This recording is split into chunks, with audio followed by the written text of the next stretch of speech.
Salam sejahtera bagi kita semua, ya Allah. Merdeka!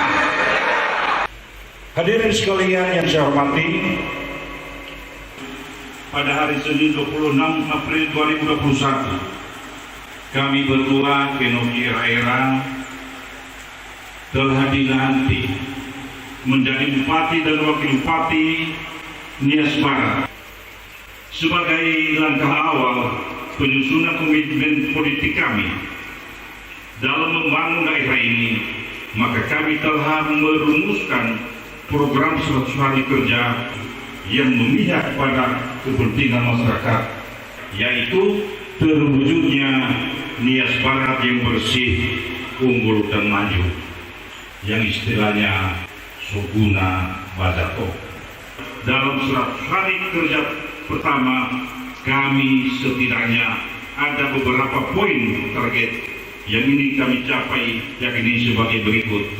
Yang pertama, gerakan gotong royong, pembersihan dan penataan kantor, disiplin ASN sampai ke desa-desa, dan program-program lain yang menyentuh langsung kepentingan masyarakat kecil. Kegiatan ini telah dilalui dengan melaksanakan penilaian di masing-masing instansi.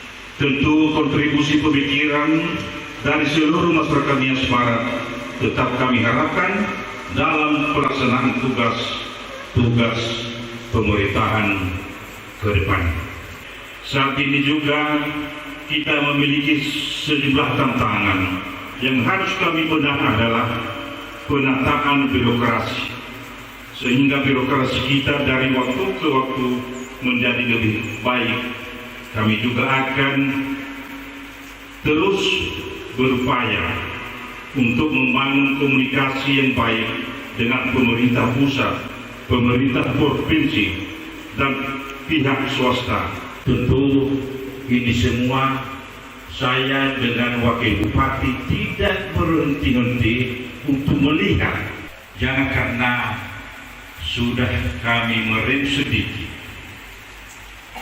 Bapak Ibu melalaikan disiplin ini. Saya harap tidak ada yang memperbaiki, memajukan, memikirkan Nias Barat ini selain putra-putri Nias Barat.